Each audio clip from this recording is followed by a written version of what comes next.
In 1997, two best friends disappeared during a road trip. No trace, no sign, just gone. 10 years later, one of them returned, broken and haunted by a chilling secret. Alicia's story of captivity and terror was horrifying, but what she revealed about Sarah, it turned everything upside down. Was Sarah still alive, or was she lost to something far worse than anyone could imagine? Now, I know what you're thinking. How does something like this even happen? How do two bright, careful young women just disappear into thin air? And as we dig deeper into this case, there's something we all need to understand, something that could save a life, something we can use to protect our loved ones. Because what happened to Sarah and Alicia didn't just happen in some distant, unimaginable world. It happened on ordinary roads, in ordinary towns, to ordinary people who thought they were safe. Mitchell and Alicia Chen had been inseparable since childhood. They grew up together in the quiet suburbs of Portland, Oregon, sharing dreams, secrets, and an unbreakable bond that everyone around them could see. On June 15, 1997, they packed Sarah's old blue Honda Civic with camping gear, snacks, and mixtapes, ready for the adventure of a lifetime, a cross-country road trip to celebrate their college graduation. The last confirmed sighting of Sarah and Alicia was at a gas station just outside Boise, Idaho, at approximately 9:45 p.m. on June 17.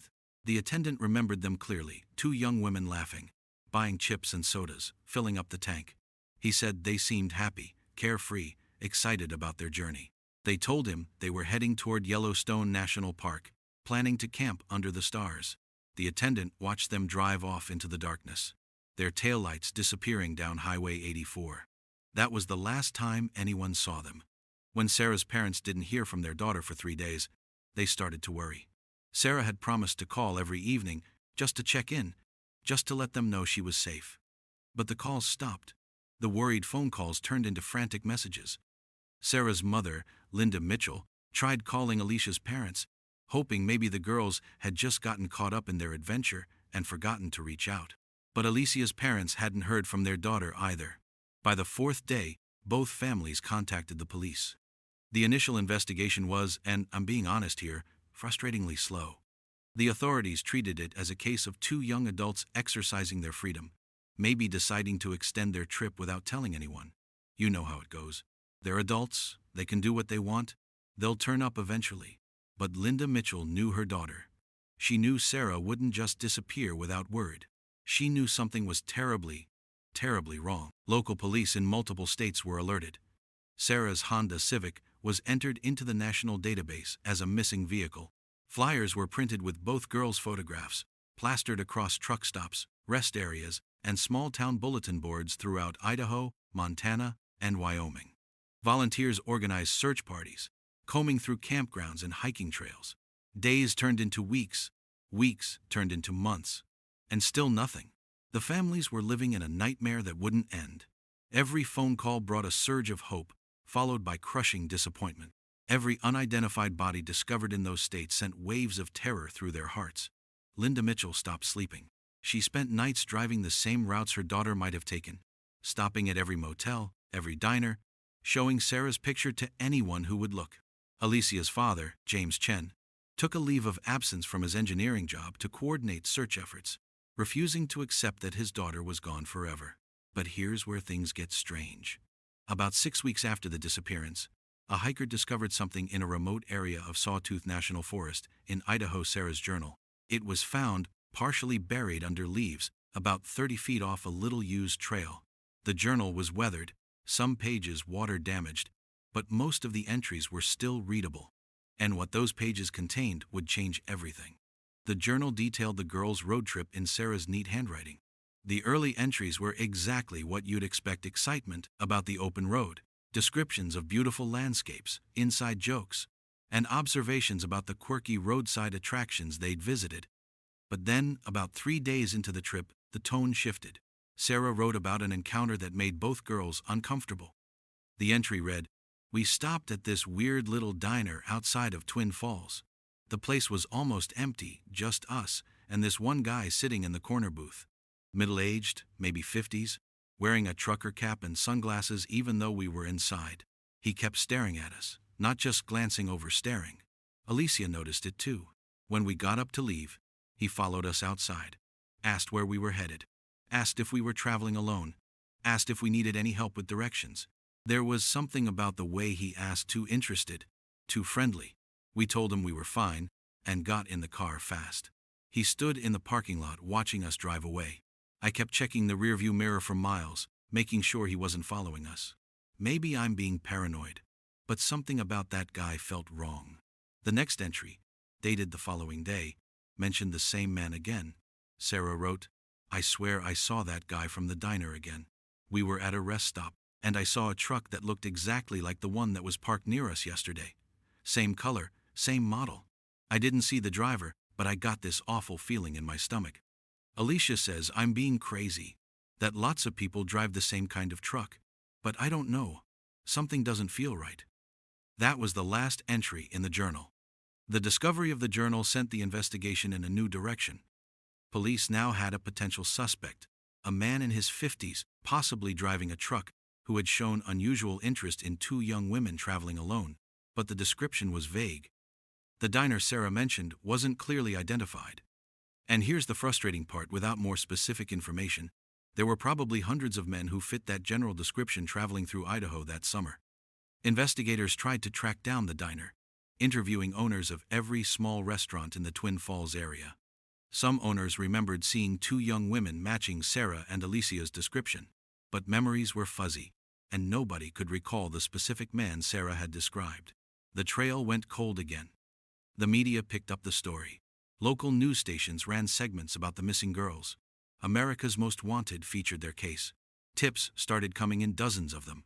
People claimed to have seen the girls in Nevada, in Utah, in Montana, in California. Every lead was followed, every sighting investigated, but none of them led anywhere. It was as if Sarah and Alicia had simply vanished from the face of the earth. And then silence. As months turned into years, the case grew cold. The media moved on to other stories.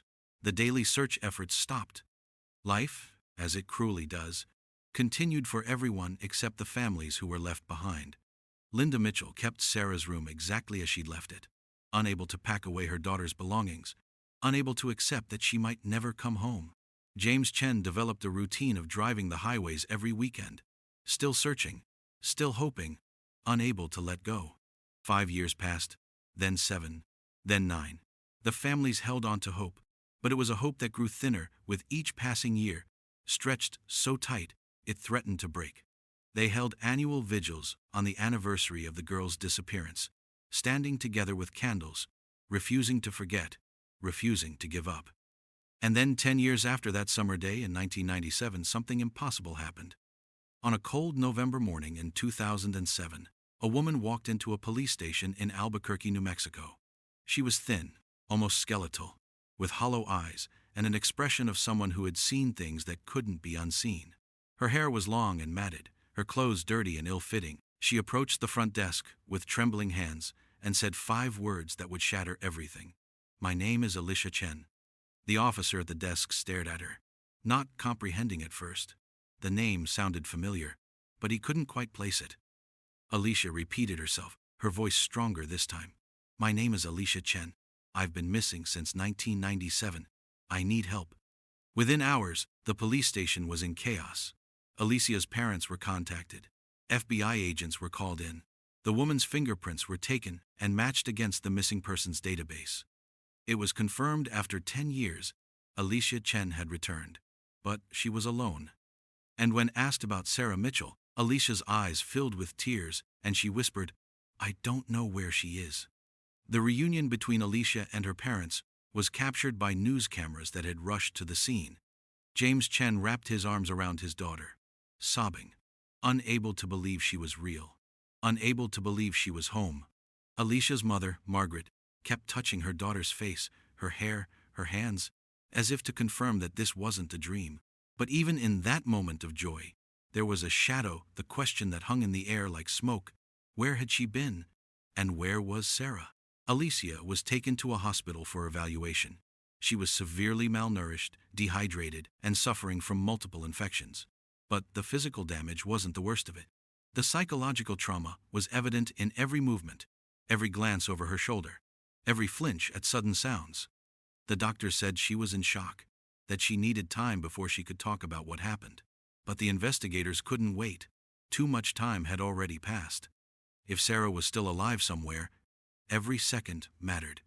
When Alicia finally began to speak, her story was, there's no other word for it, horrifying. She said that on the night of June 17th, 1997, after they'd stopped at that gas station outside Boise, they'd continued driving toward Yellowstone. It was late, and they were both tired, so they decided to find a place to camp for the night. They pulled off onto a Forest Service road, looking for a quiet spot away from the main highway. That's when they saw headlights behind them. A truck had followed them onto the side road. At first, they thought maybe it was just another camper looking for a spot, but the truck didn't pass them.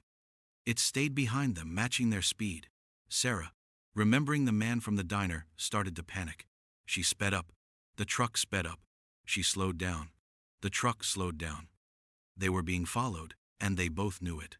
Sarah tried to turn around, to get back to the main highway, but the Forest Service road was narrow, with few places to turn. Before they could figure out what to do, the truck suddenly accelerated and rammed into the back of their Honda. The impact sent them spinning, and Sarah lost control of the vehicle. They crashed into a ditch. Alicia said she remembered the moment with terrifying clarity, the sound of crunching metal, the feeling of her body being thrown forward against the seatbelt, the sudden silence after the car stopped moving. She looked over at Sarah, who was dazed but conscious, blood trickling from a cut on her forehead. Before either of them could react, the driver's side door was yanked open, and rough hands grabbed Sarah, pulling her from the car. Alicia screamed, tried to unbuckle her seatbelt to help her friend, but her door was open too. Another set of hands grabbed her. She fought, kicked, bit, but whoever was holding her was too strong. She caught a glimpse of the man, the same man from the diner. He was wearing a dark jacket now, his face partially covered, but she recognized his eyes. Cold, empty, calculating. She and Sarah were dragged to the truck. Alicia remembered Sarah struggling, screaming for help, but they were miles from anywhere, and no one could hear them. They were thrown into the back of the truck, not the truck bed, but into some kind of enclosed cargo area. The door slammed shut, plunging them into darkness. Alicia could hear Sarah crying, could hear her own heart pounding so loud it filled her ears. The truck started moving. In the darkness, Sarah grabbed Alicia's hand and held it tight. They sat there, terrified, as the truck drove for what felt like hours. They tried the doors, but they were locked from the outside. They screamed until their voices gave out, but nobody came. Eventually, the truck stopped. When the door opened again, they weren't on a forest road anymore. They were at some kind of building. Alicia couldn't see much in the darkness, but it looked industrial, abandoned. The man who had taken them wasn't alone anymore. There were others. Men's voices. Alicia couldn't see their faces, but she heard them talking in low tones, discussing something she couldn't fully understand. Sarah and Alicia were separated. Sarah was taken one direction, Alicia another. That was the last time Alicia saw her best friend. She screamed Sarah's name until someone hit her hard enough to make her vision blur. When she woke up, she was in a small, windowless room with concrete walls and a single door with no handle on the inside. Now, I need you to understand something. What Alicia described next, it's difficult to hear. It's difficult to comprehend. But we need to hear it, because understanding what happened to her, understanding the reality of what she survived, that's how we learn. That's how we protect others. Alicia said she was held in that room for days, maybe weeks. She lost track of time because there were no windows, no way to tell day from night. She was given minimal food and water, just enough to keep her alive. Different men would come into the room at different times. They would ask her questions, her age, her health history, whether she had any medical conditions, whether she'd ever had surgery. At first, she refused to answer, but eventually, the deprivation and fear broke down her resistance. She heard other voices sometimes, through the walls. Women's voices crying, pleading. She realized she wasn't the only one being held there. The thought terrified her, but it also gave her a strange sense of not being completely alone. She tried calling out once, tried to communicate with whoever else was there, but she was punished for it, locked in complete darkness for what felt like days with no food. And then, one day, She overheard a conversation that made everything click into a horrible, unthinkable pattern. Two men were talking just outside her door, their voices muffled but audible. They were discussing prices, discussing buyers, discussing, and this is where Alicia's story becomes almost too horrifying to believe, organs. She realized what this was. She was being held in some kind of facility connected to human trafficking and organ harvesting. The medical questions, the health assessments, the careful way they kept the captives alive but weak, it all made terrible sense. They weren't kidnapping women for ransom or for any conventional reason. They were treating human beings like inventory, like spare parts to be sold to the highest bidder. Alicia spent months in that facility. She was moved several times, transported in vehicles while sedated, waking up in different rooms that all looked essentially the same. She lost weight. She lost hope. She thought about Sarah constantly, wondering if her friend was somewhere in the same building, wondering if Sarah was even still alive. But Alicia had something that kept her going: rage.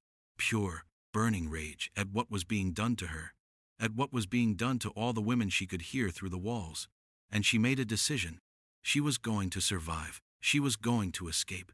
And she was going to make sure the people responsible paid for what they'd done. Her opportunity came almost by accident. One of the guards who brought her food was younger than the others, less experienced, less careful. Alicia had been watching him, had noticed that he sometimes forgot to fully secure the door after leaving. One day, after he'd brought her a tray of food, she heard the lock click but not quite catch.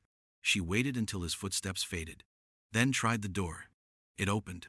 Her heart nearly stopped. She was out of her room for the first time in months. The hallway was dimly lit, lined with similar doors. She could hear sounds behind some of them: breathing, crying, shuffling. She wanted to open those doors, wanted to free everyone, but she knew she'd never make it if she tried. She had to get out first. She had to get help. Alicia moved as quietly as she could, following the hallway until it branched. She chose a direction at random, praying it would lead to an exit. She found a stairwell and climbed, her legs weak from months of confinement, her muscles screaming in protest. At the top of the stairs was another hallway, and at the end of that hallway was a door with a window. Through the window she could see darkness, but it was outside darkness, not the artificial darkness of her cell. It was night sky. She tried the door. It was locked. Of course it was locked. But next to it was a fire alarm. Alicia had seconds to make a decision. If she pulled that alarm, everyone in the building would know someone was loose. They would find her. They would drag her back to that room, and she'd never get another chance. But if she didn't pull it, she had no way through that door. She pulled the alarm. The sound was deafening, echoing through the building. Immediately, she heard shouts, footsteps, chaos. But something else happened too. Automatic systems kicked in. The door she'd been trying to open clicked and swung ajar, released by the fire safety system. Alicia didn't hesitate. She pushed through and ran. She found herself in some kind of industrial complex, surrounded by large warehouse-like buildings. It was cold, the air biting against her skin. She had no idea where she was, no idea which direction to run, but she ran anyway. Behind her, she could hear men shouting, flashlights cutting through the darkness, searching for her. Alicia ran until her lungs burned, until her legs could barely hold her. She ran across gravel lots and through gaps in chain-link fences. She ran until the industrial complex was behind her, and she found herself on a dark road with no streetlights. She kept running, staying off the road itself, moving through the brush alongside it. Eventually, she saw lights in the distance. A small town. She stumbled toward those lights, her body ready to collapse. She made it to the outskirts, to a closed gas station, and hid behind the building until morning. When the sun rose and cars started appearing on the streets, she walked to the nearest building that looked official and found the police station. That's how Alicia Chen returned after 10 years. Broken, traumatized, but alive. Now, the investigators had a lot of questions. The most important one was, where was this facility? Alicia tried to describe it, but she'd been transported there while unconscious, moved between locations multiple times while sedated, and had escaped in the dark with no sense of direction. She didn't know what town she'd been held in, didn't know what state. She'd ended up in Albuquerque, but she had no idea how many miles she'd traveled during her captivity. Investigators tried everything. They showed her maps, aerial photographs, asked about details like climate, terrain, sounds she might have heard from outside. Alicia tried to remember, tried to help, but the memories were fragmented, jumbled by trauma and time. She remembered concrete buildings, desert landscape, the smell of something chemical in the air. She remembered the sound of trains in the distance, but none of it was specific enough to pinpoint a location. And here's where the case took another disturbing turn. When Alicia's story went public, when the media started reporting about an organ trafficking ring that had held her for 10 years, people started coming forward. Other families whose daughters had vanished under similar circumstances. Other cases of young women who had disappeared while traveling through the western United States, never to be seen again. The FBI began connecting dots that painted a picture of something much larger and more organized than anyone had initially suspected. There were similarities across multiple cases. Young women traveling alone or in pairs, last seen in remote areas, vehicles found abandoned or never found at all. No ransom demands, no bodies, just disappearances. And when investigators started mapping these cases, a pattern emerged. Most of the disappearances clustered around certain highways, certain routes through Idaho, Nevada, Utah, Arizona, and New Mexico. But despite all this information, despite Alicia's testimony, despite the FBI's involvement, they couldn't find the facility. Search teams combed through abandoned industrial sites. Satellite imagery was analyzed. Informants in criminal networks were questioned. But the people running this operation were careful, organized, and well protected. They'd covered their tracks. And Sarah Mitchell remained missing. Linda Mitchell held on to hope. If Alicia had survived, maybe Sarah had too. Maybe Sarah was still out there, still alive, waiting to be found. Linda appeared on every news program that would have her, holding up her daughter's photograph, begging for information. She offered a reward for any information leading to Sarah's location. She met with Alicia multiple times, asking questions, trying to extract any detail that might help find her daughter. But Alicia couldn't give her the answer she needed. The guilt Alicia felt was crushing. She'd escaped, but she'd left Sarah behind. She'd left all those other women behind. She couldn't sleep without seeing their faces, hearing their voices through those walls. She entered intensive therapy, but the trauma ran deep. She'd lost 10 years of her life. She'd missed her 20s entirely, emerging into a world that had moved on without her. The FBI investigation continued for months. They identified several suspects, men with records of human trafficking, men with connections to black market medical operations, men who had been flagged by multiple international agencies. But building a case that would lead to arrests and convictions proved difficult. The operation was sophisticated. Money changed hands through untraceable channels. Facilities were moved frequently, abandoned before authorities could raid them, and the people at the top remained frustratingly out of reach. Then, in the spring of 2008, about 6 months after Alicia's return, investigators got a break. A former employee of a medical supply company came forward with information. He said his company had been selling equipment to a fake clinic, surgical instruments, anesthesia, supplies, things that wouldn't normally be purchased by anyone other than licensed medical facilities.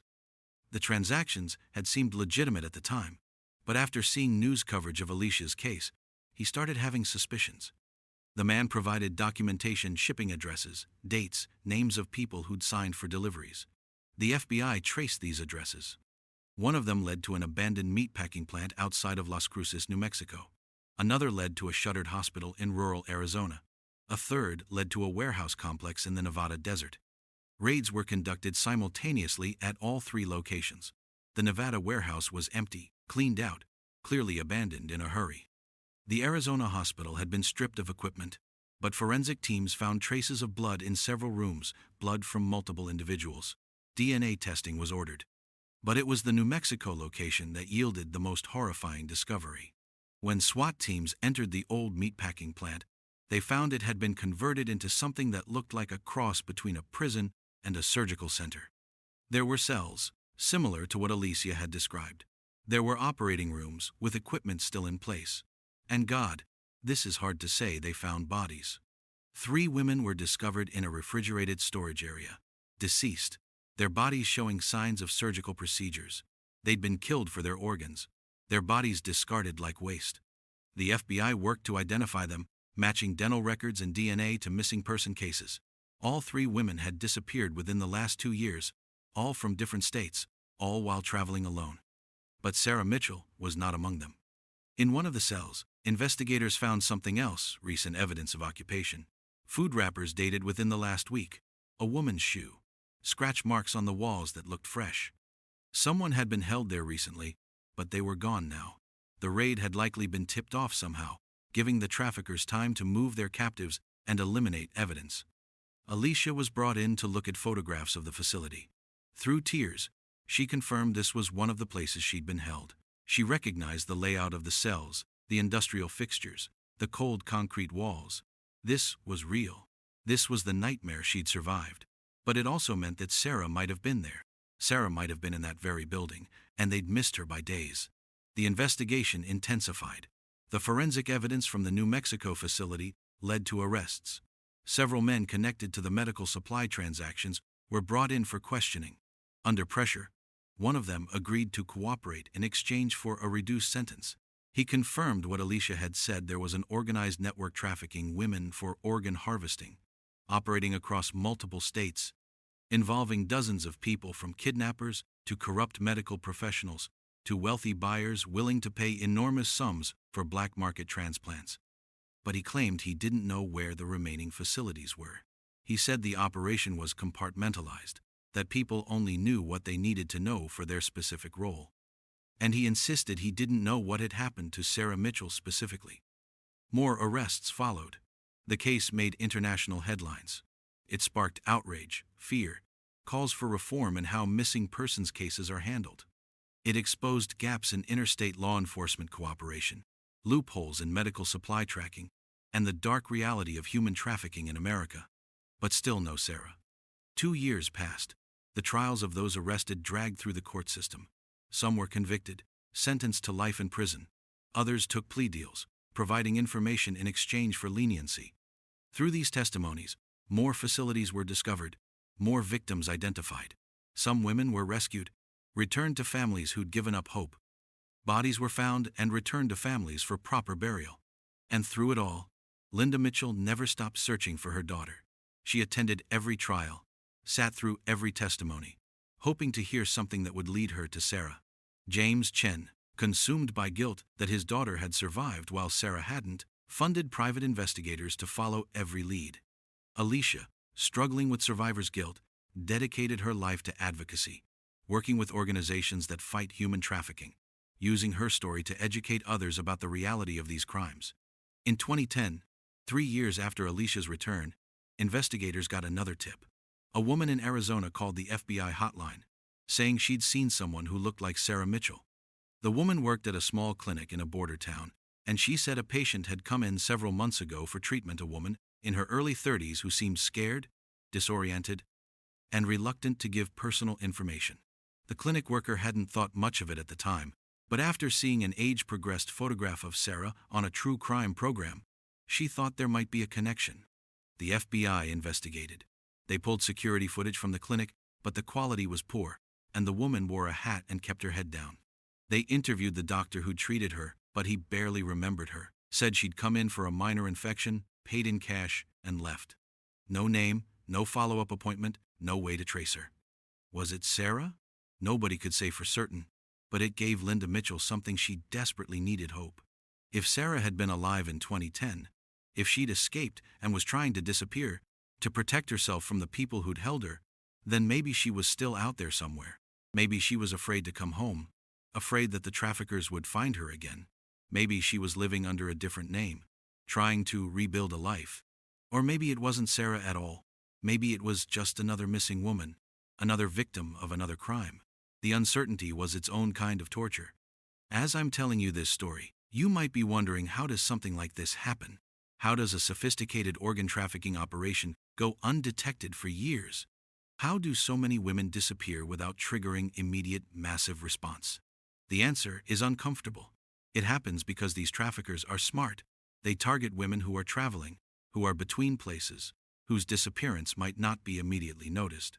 They choose victims who don't have stable routines, who've told people they're going on a trip, whose absence for a few days or weeks wouldn't seem unusual. By the time families realize something's wrong, the trail has gone cold. It happens because our systems for tracking missing persons, especially adults, have gaps. Police in different jurisdictions don't always communicate effectively. Cases that cross state lines get complicated. And in 1997, before social media, before widespread security cameras, before GPS tracking on every phone, it was even easier for people to vanish. It happens because we don't want to believe it can happen. When we hear about human trafficking, we think of it as something that happens elsewhere, in other countries, to other people. We don't expect it on American highways, in American towns, to American girls on a road trip. Our sense of safety, our belief that we're protected, can make us overlook warning signs. And that's the lesson here. That's what we need to take away from Sarah and Alicia's story. We need to be aware. We need to be careful. We need to trust our instincts when something feels wrong, because sometimes that uncomfortable feeling is our mind recognizing danger that we haven't consciously processed yet. Think about Sarah's journal entry. She noticed that man staring at her in the diner. She felt uncomfortable. She noticed what she thought was his truck following them.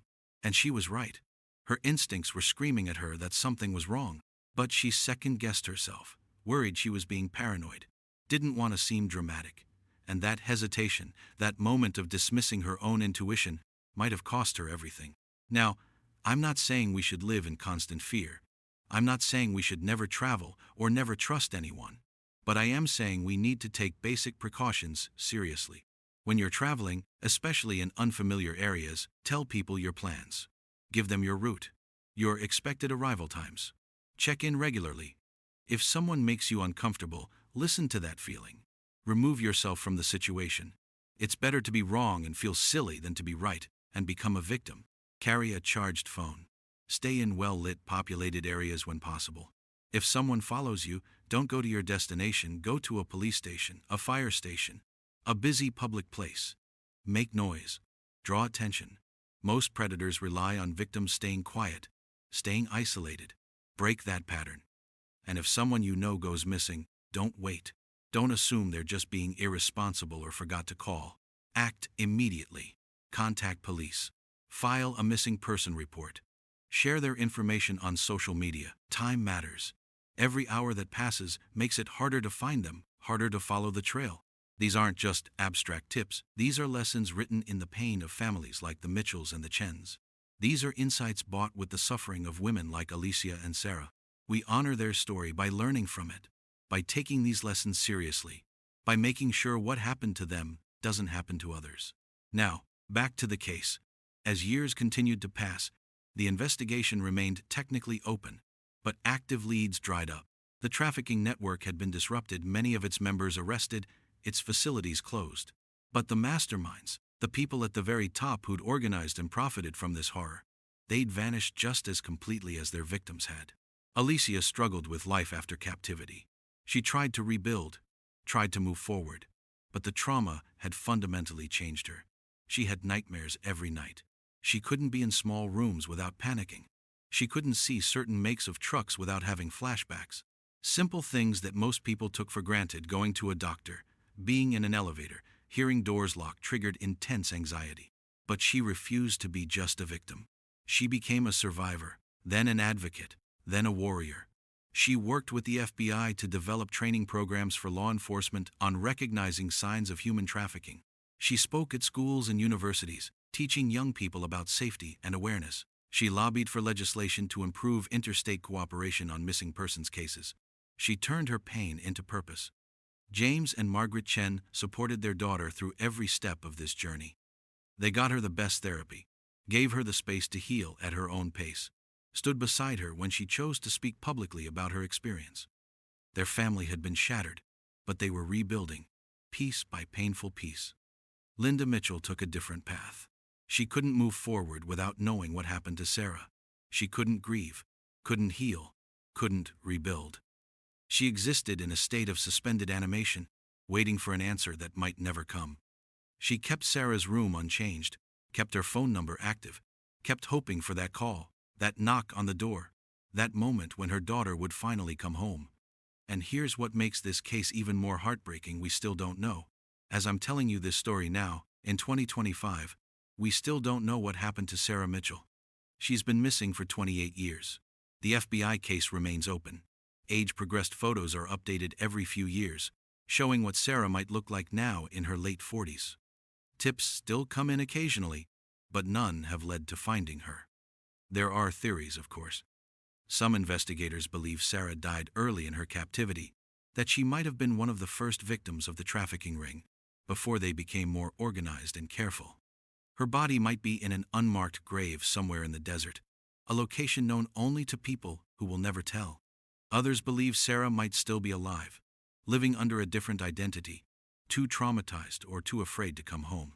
There have been unconfirmed sightings over the years, a woman who looked like Sarah at a shelter in Phoenix, another at a truck stop in Colorado, another working at a small restaurant in California. Each one investigated, each one leading nowhere definitive. And there's another possibility, one that's almost too dark to consider but that we have to acknowledge. Some victims of long-term captivity develop a psychological condition where they become dependent on their captors, where escape becomes unthinkable, where they lose their sense of identity outside of captivity. It's possible that Sarah is still alive, still being held, unable or unwilling to seek freedom, even if the opportunity arises. We don't know. And that not knowing is its own unique agony for everyone who loves Sarah, everyone who's followed her case, everyone who wants justice and closure. But here's what we do know. We know that human trafficking is real, that it happens here, that it could happen to anyone. We know that the people who commit these crimes are organized, patient, and sophisticated. We know that our systems for protecting people and finding the missing need constant improvement. We know that awareness and education can save lives. And we know that every single missing person represents a family in agony, a story interrupted, a life that deserves to be found and honored. So what can we do?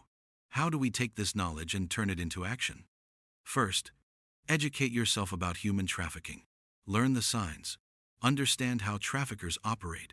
They look for vulnerable people who are isolated, distracted, without strong support networks. They create situations that seem helpful or innocent at first. They're skilled manipulators who know how to build trust before exploiting it. Signs of trafficking can include someone who seems scared, anxious, or unable to speak for themselves. Someone whose movement seems controlled by another person. Someone who doesn't have identification or control over their own documents. Someone with signs of physical abuse or malnourishment. Someone whose story doesn't quite add up or seems rehearsed. If you see something that concerns you, report it. The National Human Trafficking Hotline is available 24 hours a day. You don't need to be certain if something feels wrong. Let professionals investigate. You might save someone's life. Second, when you travel, be smart about safety. Share your itinerary with trusted people. Check in regularly. Use tracking apps if you're comfortable with that technology. Stay aware of your surroundings. Trust your instincts. If someone or something makes you uncomfortable, remove yourself from the situation. It's not rude to prioritize your safety. It's not paranoid to be cautious. Travel with a buddy when possible. Stay in well-reviewed accommodations. Keep your phone charged and accessible. Avoid sharing too much information about your plans with strangers. Be cautious about accepting help from people you don't know, especially in isolated areas. These aren't guarantees of safety, nothing is, but they reduce your vulnerability. Third, if someone you care about goes missing, act immediately. Don't wait 24 hours or 48 hours or any arbitrary time period. File a police report right away. Share their information widely. Contact the media. Use social media platforms to spread awareness. Organize searches. Keep pressure on law enforcement to investigate actively. Be the voice for someone who can't speak for themselves. Fourth, support organizations that fight human trafficking and help survivors. These groups provide direct services to victims, conduct research, advocate for policy changes, and educate the public. They're doing critical work with limited resources, and they need support: financial donations, volunteer time, sharing their messages, whatever you can offer. And fifth, and this might be the most important one, teach these lessons to young people in your life. Talk to your children, your younger siblings, your students, your mentees. Help them understand that dangers exist, not to make them afraid, but to make them prepared. Give them the knowledge and tools to protect themselves. Teach them to trust their instincts, to speak up when something feels wrong, to look out for each other. Because here's the truth that we have to face. Sarah and Alicia weren't doing anything wrong. They weren't being reckless or irresponsible. They were two young women on a road trip, living their lives, pursuing an experience that should have been fun and safe and memorable. They didn't deserve what happened to them. The fault lies entirely with the predators who targeted them, who saw them as objects to be exploited, rather than human beings with value and rights and people who loved them. But knowing that doesn't change what happened. Knowing that doesn't bring Sarah home. Knowing that doesn't erase Alicia's trauma. So while we absolutely place the blame where it belongs on the criminals who commit these acts, we also have to empower ourselves and others with knowledge and preparation. Think about the ripple effects of this case. Linda Mitchell's life was destroyed by her daughter's disappearance. She lost not just Sarah, but her career. Her marriage eventually ended under the strain. Her health deteriorated from stress and grief. James and Margaret Chen got their daughter back, but the Alicia who returned wasn't the same person who'd left. They had to help her rebuild her entire identity, watch her struggle with trauma, support her through flashbacks and breakdowns and the long, painful process of healing. The investigators who worked this case carry it with them too. I've spoken to some of them, and they all say the same thing: the cases that haunt you aren't the ones you solve. They're the ones that remain open, the ones where someone is still missing, still out there somewhere or nowhere, and you can't find them. Sarah's case haunts dozens of law enforcement officers across multiple states, agents who've dedicated thousands of hours to finding her and keep coming up empty. And think about all the other families connected to this trafficking network. Remember those 3 women found in the New Mexico facility? They had families too. They had parents and siblings and friends who'd been searching for them, who got the worst possible answer. At least a dozen other women were rescued from various facilities connected to this network. And they're all survivors now, all dealing with their own trauma, all trying to rebuild lives that were stolen from them. This is what human trafficking does. It doesn't just harm the immediate victims. It sends shockwaves through communities, through families, through everyone connected to the crime. It's a cancer that spreads far beyond the initial point of contact.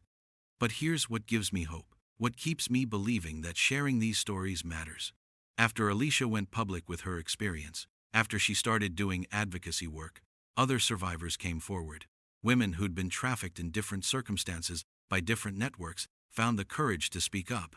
They said, seeing Alicia's bravery, seeing that someone could survive such horror and still fight back, still reclaim their voice, it inspired them. And concrete changes happened. Laws were strengthened. Training protocols improved. New task forces were created specifically to combat human trafficking. Technologies were developed to help identify and track victims. Awareness increased dramatically. More people learned the signs, learned how to protect themselves and others. None of that brings Sarah home. None of that erases what Alicia went through. But it means their story, their suffering, led to something meaningful. It means other potential victims might be saved, because people learned from what happened to them. That's why we tell these stories. Not to sensationalize tragedy, not to exploit pain for entertainment, but to educate, to honor, to remember, and to inspire change. Now, let me talk about some specific, practical steps you can take right now, today, to improve safety for yourself and people you care about. These aren't theoretical. These are actionable things that take just a few minutes but could make a critical difference. First, set up a check-in system with people you trust. This is especially important when traveling, but it's useful in daily life too. Decide on regular times when you'll contact each other, maybe a text each evening, or a call when you arrive somewhere. If someone misses a check-in, you know to follow up immediately. Sarah and Alicia had planned to call their parents each evening, but once they missed those calls, the parents didn't know whether to worry or assume the girls were just having too much fun to remember. A clear system with clear expectations removes that ambiguity.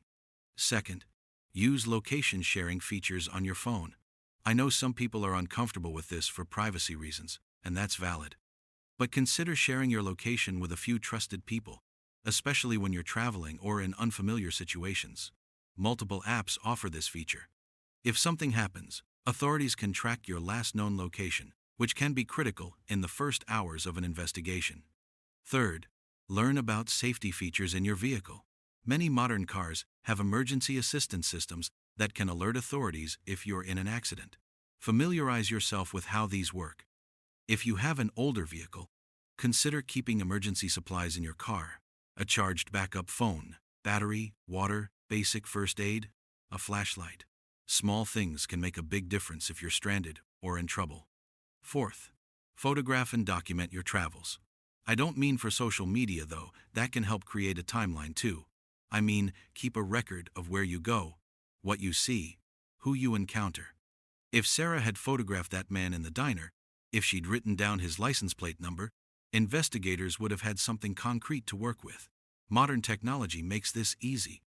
Take pictures, note details, create a trail that could help if something goes wrong. Fifth, trust your community. This sounds simple, but it's powerful. Build relationships with your neighbors. Know the people around you. Look out for each other.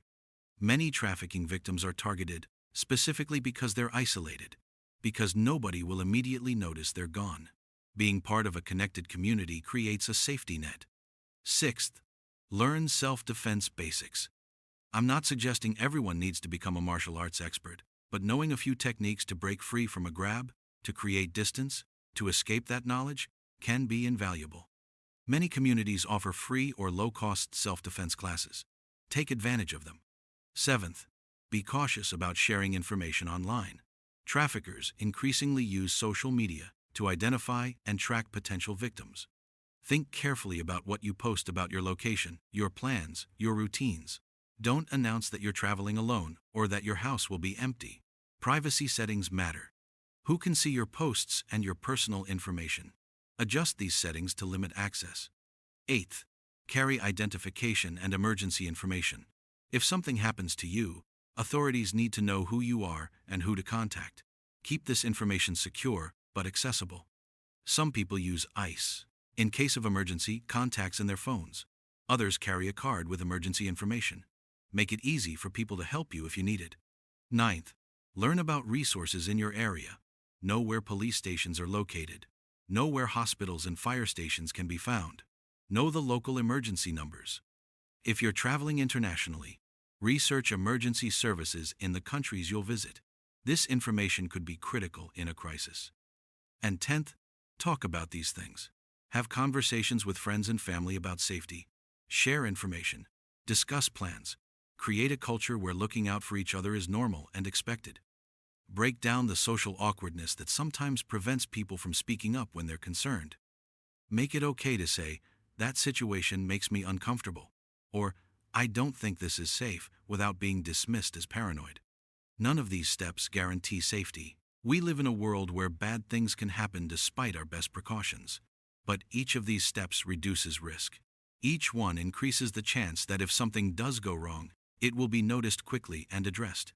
And beyond personal safety, we need to think about systemic changes. We need to advocate for better missing persons protocols. We need to support legislation that gives law enforcement better tools to investigate trafficking. We need to fund victim services so that survivors can get the help they need to recover and rebuild. We need to address the demand side of trafficking too. People are trafficked because there's a market for it, buyers willing to pay for exploited labor or for organs or for other services.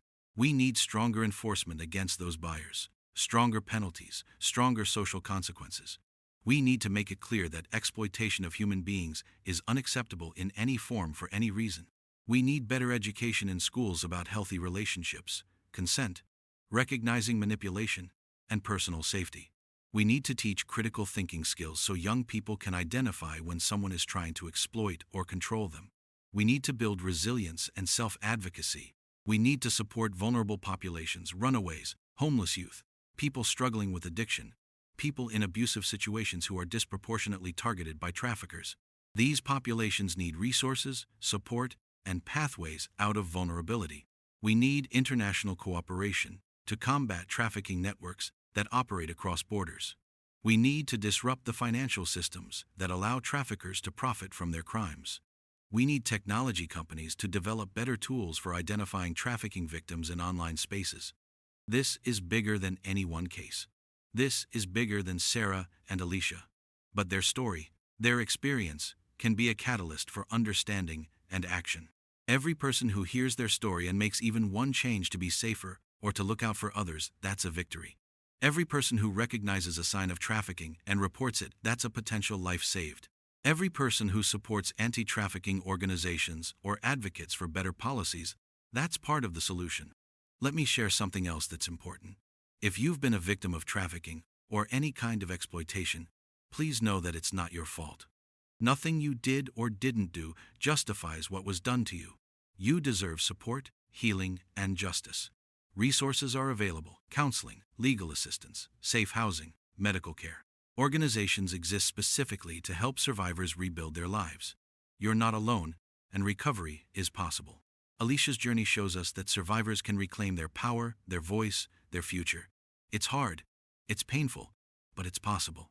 And if you're in a situation right now where you feel controlled, trapped, or exploited, there is help available. The National Human Trafficking Hotline can connect you with services and support. You can call or text them. You don't have to stay in that situation. People want to help you. You deserve freedom and safety. For those of us who haven't experienced trafficking directly, we have a responsibility too. We have a responsibility to believe survivors when they come forward. Too often, trafficking victims aren't believed because their stories seem too extreme, too horrific to be true. But they are true. Alicia's story seemed impossible, but it was real. When survivors have the courage to speak, we need to have the courage to listen and to act on what we hear. We have a responsibility to not look away from difficult truths. It's easier to pretend trafficking doesn't happen, that it's rare or distant or someone else's problem. But it does happen. It's more common than most people realize. And it could affect someone you know. Facing that reality is uncomfortable, but necessary. We have a responsibility to examine our own consumption and choices. Are the products we buy made by exploited workers? Are the services we use contributing to exploitation? We can't be perfect, but we can be thoughtful and make better choices when possible. And we have a responsibility to create a society where exploitation is harder to hide, where victims have safe ways to seek help, where accountability is real and meaningful. Now, as we come to the end of this story, I want to return to Sarah. Because even though we don't know where she is, even though we don't have a resolution to offer, she deserves to be remembered not as a tragedy but as a person. Sarah Mitchell loved photography. She wanted to capture the American landscape on that road trip, to document the journey in images. She was thoughtful and kind, the type of person who remembered small details about people's lives and asked about them later. She had a laugh that made other people want to laugh too. She was studying environmental science because she cared about protecting wild places for future generations. She was a daughter, a friend, a person with dreams and plans and a future that should have been hers to live. She's not just a name in a case file. She's not just a photograph on a missing poster. She was and is a whole, complete human being who deserves to come home. If Sarah is still alive somewhere, I hope she knows that people haven't forgotten her. Her mother hasn't given up. Alicia carries her in her heart. Investigators still follow leads. Strangers who've never met her care about what happened to her and want her found. She's not alone, even in absence. And if Sarah didn't survive, I hope her family eventually finds the closure they need to grieve and heal. I hope her remains are located someday and can be laid to rest with the dignity and love she deserves. I hope the people responsible for her death face justice. But beyond hope, beyond wishes, what we can do is learn. What we can do is act.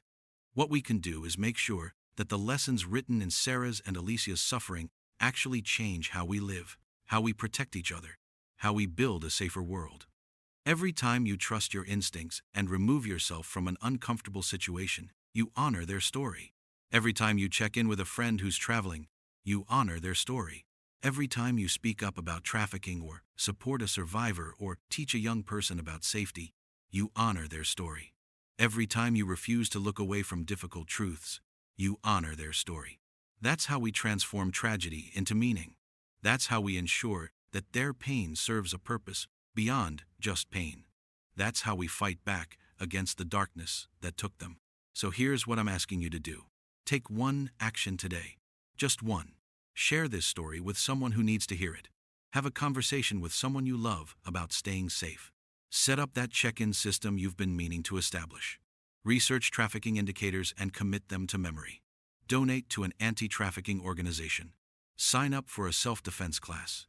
Volunteer with a group that supports survivors. One action, that's all. And then tomorrow, maybe take another one. Small steps, repeated over time, create real change. Individual actions, multiplied across thousands of people, become a movement. Remember, you have power. You have agency. You can make a difference in this fight. It doesn't require being a detective or a legislator or someone with special resources. It requires awareness, care, and willingness to act. And to everyone watching this who has their own story of survival, their own experience with trafficking or exploitation or violence, I see you. Your experience matters. Your voice matters. Your healing matters. Thank you for having the courage to survive, to speak, to keep going despite everything. You inspire the rest of us to be better, to do better, to fight harder for a world where what happened to you doesn't happen to others. The story of Sarah Mitchell and Alicia Chen doesn't have the ending we want. We can't wrap it up neatly, can't offer that satisfying resolution where everything works out and justice prevails and everyone goes home safe. Real life isn't always like that. Sometimes stories remain unfinished. Sometimes questions remain unanswered. Sometimes the best we can do is remember, honor, learn, and commit to doing better going forward. But unfinished doesn't mean meaningless. Unanswered doesn't mean without value. Their story matters. Their lives matter. And what we do with the knowledge of their story that matters too. So, remember Sarah Mitchell. Remember Alicia Chen. Remember all the victims of human trafficking whose names we don't know, whose stories haven't been told. Remember that behind every statistic is a person, a family, a community affected by this crime. And then, act. Because remembering alone isn't enough. Action is what creates change. Your action. Starting now. Starting today. What do you think could have been done to prevent this tragedy? What steps are you going to take to protect yourself and the people you care about? I want to hear from you in the comments. Share your thoughts. Share your experiences. Share your commitments. Let's build a community of people who refuse to let these crimes continue, who stand together for safety and justice and human dignity. If you found value in this story, if it changed how you think about safety or trafficking or the importance of awareness, hit that subscribe button. Every subscription helps this channel reach more people with important stories that need to be told. Click the bell icon so you're notified when we release new content. And please, share this video. Share it with young people in your life who need to understand these risks. Share it with friends who are planning trips. Share it with anyone who cares about justice and safety and protecting vulnerable people. The more people who understand what happened to Sarah and Alicia, the more people who learn these lessons, the better chance we have of preventing future tragedies. Like this video if you believe that everyone deserves to be found, that every missing person deserves to come home, that every family deserves answers. Your engagement helps spread awareness and keeps these important conversations going. And check out the other videos on this channel. We cover cases of vanished people, unsolved mysteries, stories that need to be told and remembered. Each one offers lessons, insights, and reminders of why awareness and advocacy matter. Thank you for watching. Thank you for listening to Sarah's and Alicia's story. Thank you for caring enough to stay until the end. Thank you for being part of the solution. Stay safe out there. Look out for each other. Trust your instincts. And never, never stop fighting for a world where stories like this one don't have to be told because the tragedies they describe no longer happen. Take care of yourselves and each other. Until next time. Description: in 1997, two best friends disappeared without a trace during a road trip. 10 years later, one of them, Alicia, returned with a terrifying tale that would shatter everything we thought we knew. Alicia's story of captivity, fear, and a twisted operation reveals a deeper mystery, one that could be darker than we could ever imagine. But the real question remains: what happened to Sarah? Disclaimer: there are no sensitive visuals or graphics in this video. However, the narration of what happened may be disturbing to some viewers. Please note that this story is fictional but inspired by real-life events. Hashtags: number, vanished people. Number, true crime fiction. Number, mysterious disappearance. Number, road trip gone wrong. Number, true crime stories. Number, unsolved mysteries. Number, Missing persons number, captivity story number, dark secrets number, true crime narrative. 10. Refined YouTube alternative title ideas. Two friends disappeared on a road trip. One returns with a story that will shock you. What happened to Sarah? The terrifying tale behind a decade-long disappearance. 10 years later, Alicia returns with a haunting story of captivity and terror. Vanished for a decade. One friend returns with a chilling secret. The truth behind two friends who vanished on a road trip. One returned changed forever. Two best friends went missing on a road trip. One returned with a shocking revelation. 10 years gone. The dark truth behind two friends' mysterious disappearance. Two friends on a road trip. One vanished. The other's tale will leave you speechless. The vanishing of Sarah and Alicia. 10 years later. The truth is even worse than we thought. One friend's return after 10 years. A tale of captivity, terror, and an unsolved mystery. These titles are designed to maximize CTR and RPM by incorporating curiosity, emotional appeal, and strong keywords like road trip, mystery, vanished, and shocking revelation, ensuring that the titles are both clickable and engaging.